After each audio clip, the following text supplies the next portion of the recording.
Hey, everybody. Welcome to the group tonight. I'm glad y'all could join. Welcome to all of our new members that have joined recently, and welcome back to the members that have been here for a while. Excited you guys are here. Tonight, we're going to talk about what exactly the state of retirement is and what's needed. I do want to share a couple things with you, though, that going forward here or starting in the next week or two, we're going to have a lot more content posted inside the group for you, both in the group, and then we'll have some other videos and some just regular content for you to digest and learn from and talk about retirement planning in general, and just get you some more content that you can digest. And at any time, please hit us up, um, make comments in the on the post, send us a DM, whatever it may be. We would love to interact with you guys, hear what your thoughts are, and have a little bit sense of community inside. So we're going to kind of boost things up a little bit with the content and the videos and everything else that's going to be going on. And we'll start that up here in the next week or so. So I hope everybody's doing fantastic.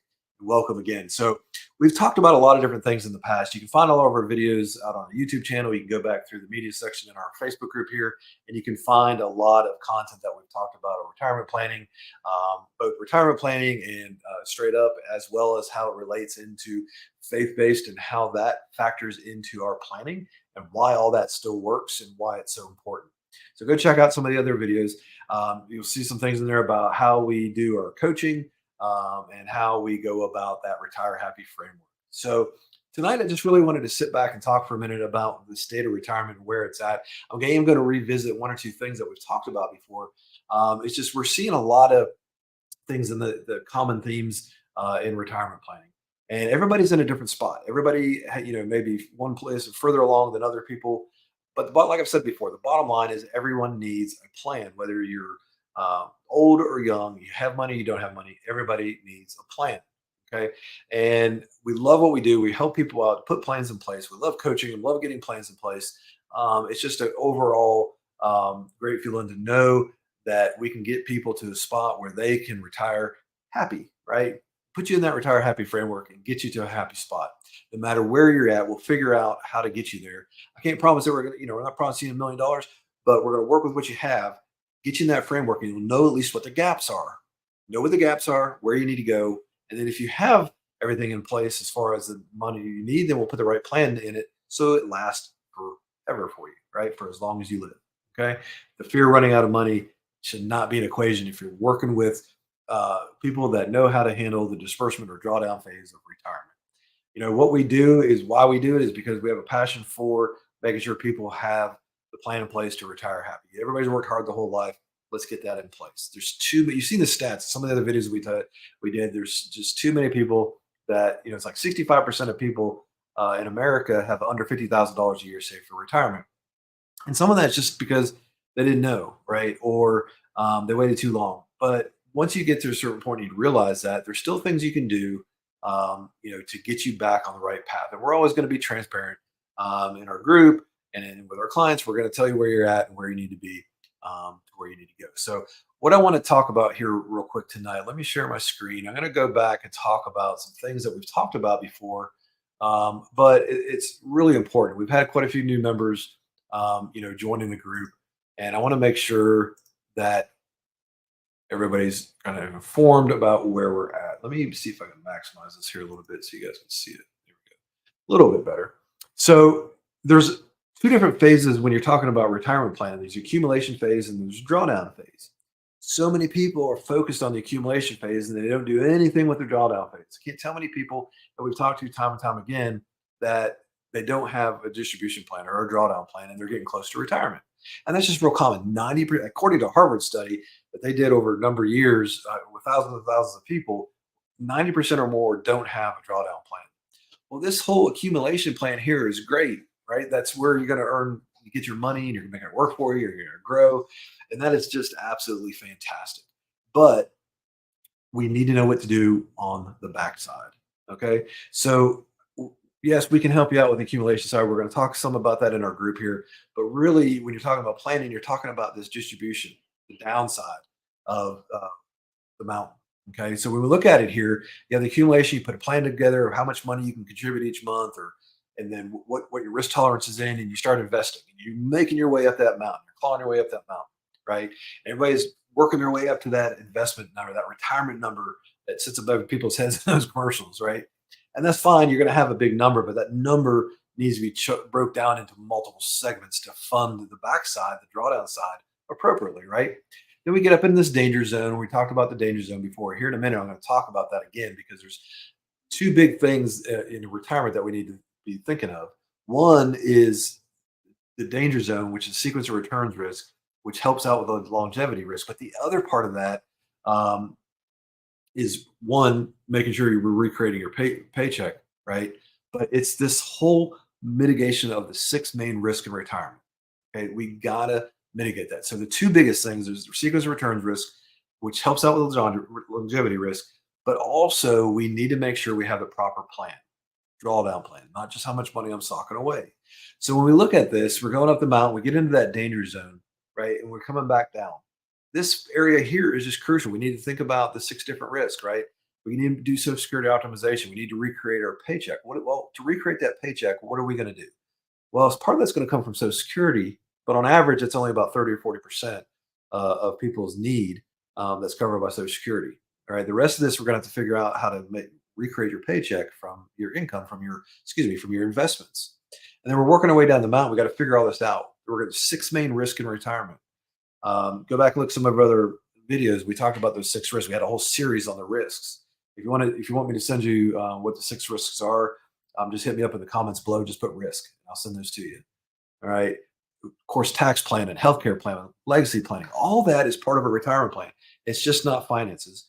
Just like we talked about, well, that's part of finance, but just what we talked about early on is you got to know what your retirement why is, what your purpose is. Then that helps determine what the funding looks like and then the different phases.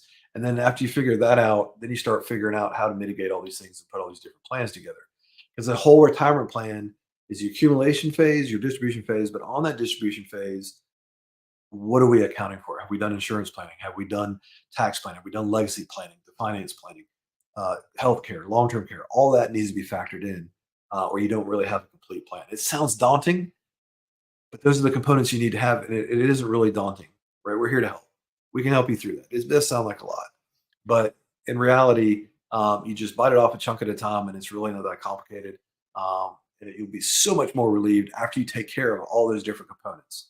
Part of that retire happy framework is okay. Yes, we're going to make sure that that base needs is covered. What I call the happy factor is that base needs what you need to survive on in retirement on a monthly basis to pay your bills, to eat, utilities, your basic stuff, not the travel and all that kind of stuff, but that base need. That's the happy factor. Then we work on the wants and the wishes. There's things to do, ways to do that, right? But you got to take it one step at a time. So you got to factor all these different things in. I want to switch my screen here a little bit. So this is key. This mountain here is key as a driving factor. But let's talk about this a little bit. Let me share my screen here again. Let me do that. All right, let's go back.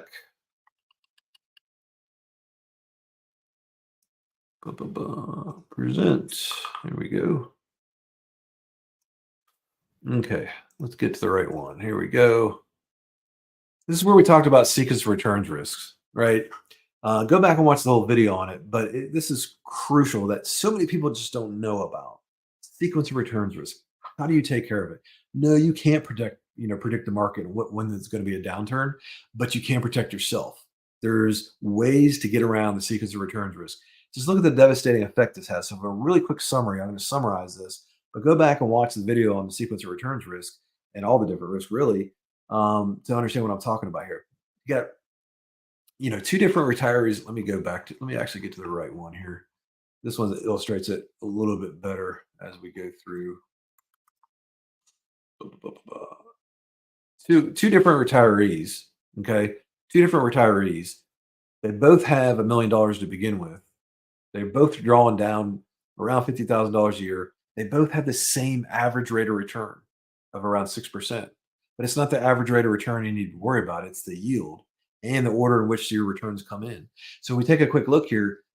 They both have the same average rate of return of 6%, but one, has money left. I'm not on the right one. I apologize, guys. I'm not on the right screen here.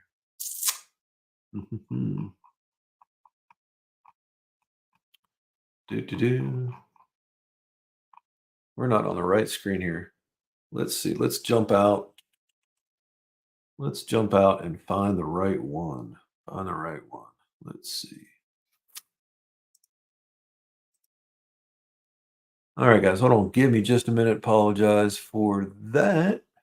Life happens. So let's go. Let's pull. I want to pull the one up that you're going to be able to see here a lot more clearly. And that way we don't have to worry about it. Here we go. Let's pull this one up. There we go. Let's go back here. Let's share the screen again. Here we go. Let's get into this one. Let me maximize this here so you can see it a little bit. This illustrates it a little bit better. You got two retirees, both with $1 million. They retired at different times. They both have an average rate of return of around 6%. I think it was around 6.3%. This is real data. Okay. Retiree A in the first 3 years they retired in a down market, right? In the first 3 years, they had negative returns. Retiree B had positive returns in the first several years. That now retiree B had big hits down below and later on. And that's when people say, well, I can't control when the market goes down. No, you can't. But you can put investment vehicles in place and strategies in place to prevent this. Because here's what it does. Here you got $1 million for each, but this guy is out of money by year 16. This guy at year 30, not only does he have money left, he grew his money to 2 million. And it's all about the sequence of returns. Why is that so important? Money in retirement acts differently than it does in pre-retirement. When you retire, your money acts different. One of the primary reasons it acts different is you're withdrawing money. You're not putting money in anymore. You don't recover as fast. And when the market goes down and you're pulling money out, that's a double whammy. That's like compounding interest, but in reverse. So most people don't think about this. Most people don't account for it. And there's too many misconceptions out there and myths about, well, I'm only going to take a certain percentage of my income out, or excuse me, of my investment out a year. And that's what I'm going to live off of. That only works in up markets. And it doesn't even work all the time for that because you got to account for inflation as well. That's misleading. It's not a complete plan. You got to have a complete plan. You got to account for these sequence of returns. You got to account for those 6 different risk mitigations, where you're not going to have a complete plan, right? These are huge things, folks. These are huge things. Let me stop sharing this. And this is why I like to do what I'm doing and have a passion for doing this, is to educate people on the right components. If you're not accounting for these things, you just don't have a full plan. Okay. Hit me up if you want some more information on sequence of returns. I've sent these documents out before. There's a whole document I have about sequence of returns risk. Hit me up. Just put risks down at the bottom, and I'll send you both the 6 risks graph as well as the sequence of returns risk. If you want to see the mountain graphic about the different things I showed about planning, just put mountain in the comments, and I'll shoot that off to you. Guys, I just wanted to, the state of where we're at right now, there's 10,000 people a day in the baby boomer age getting into retirement. 10,000 a day hitting age 65, right? And there's just so many people that just aren't ready for it. We want to make sure you're ready for it. So hit us up. Give me some comments. Give me some questions down below. What are some questions you have about retirement? What are some of your concerns? If you don't want to put them in the comments, DM us. Hit me DM me on Facebook and let me know your questions or concerns, things that you want to learn about, or put some comments down below. Again, hit me up with a hashtag live or hashtag replay how you're watching this. Hit me up with the word risk if you want those risk documents. Hit me up with the word mountain down below if you want to have that graphic. Okay. Like I said, folks, going to be some great content coming, probably starting in a week or two. You're going to see a lot more content during the week, mixed with just pure content that you can read. And we'll do some more videos out there and whatnot as well. I also encourage you to follow me on my personal page on Facebook, follow our YouTube channels and all that. We put a lot of other content out there as well. So hit me up with any questions. Glad you guys are here tonight. Let me know how we can help, and we'll talk soon. God bless.